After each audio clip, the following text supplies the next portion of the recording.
Today I'm gonna make you guys what I call the Big Smack instead of the Big Mac. The Big Smack salad. It's like a bunless burger. I know, I see people getting excited already. Gluten-free Big Mac, oh my God. For my special sauce, I don't know what the proper Big Mac real special sauce is, but I don't use mayo. I think tangier and a little more stable. It sits up better on a bun or without a bun. I use for the base of my dressing, sour cream, or you could use a Greek yogurt. I love sour cream for the base of this because again, it has more viscosity. It's got better legs, it stands up. Then I put in a couple of fat spoonfuls of relish. And then you can blush it as red as you like. Depends on how sweet you want your dressing. You add your tomato ketchup, my Sir Kensington ketchup. And then a little Worcestershire sauce is my secret in my special sauce. And then a little salt and pepper. Heck. And that's it. This is great on a Reuben, of course, and it's very delicious on a Big Smack. Now, my mom, when I was a little girl, always made our hamburgers with a little Worcestershire in the burger and a little bit of grated onion. That was her secret to her burgers. But I'm trying to keep this straight up and as close to a Big Mac as I can go. So I'm going to take my 80-20, 80% lean beef, ground beef, and I'm gonna season it just with salt and pepper.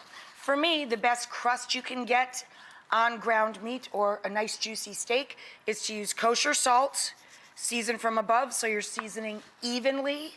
Don't be cheap with the salt and pepper. And lots of coarse black pepper.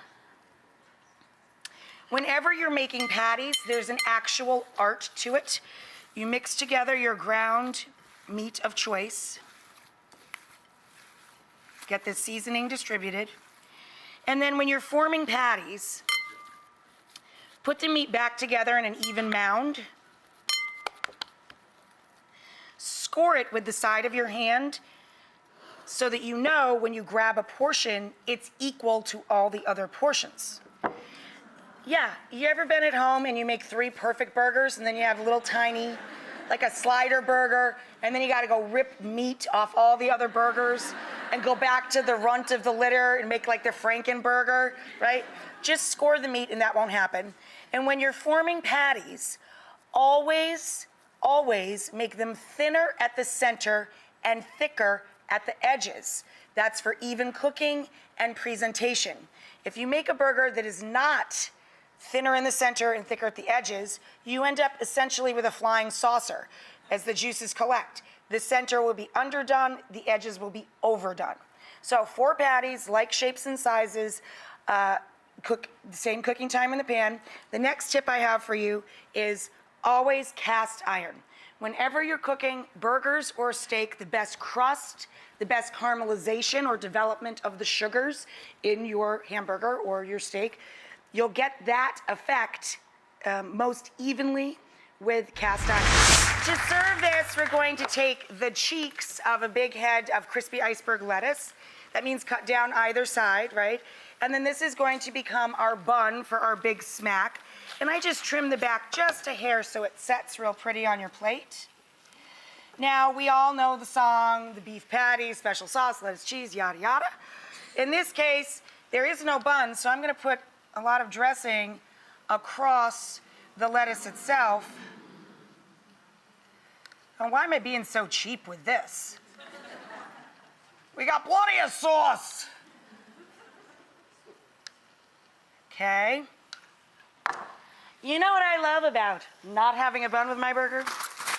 I feel not guilty a bit that I put 3 slices of golden American cheese on each big pile of protein, that nice lean ground beef. So we take these gorgeous, giant patties covered with cheese, put them on, I know! Put them on that beautiful bed. And then we're going to do, I love these stackers, the pickles, and then the onions. Now wait. On a sesame seed bun, right? We don't have the bun, but we got the sesame.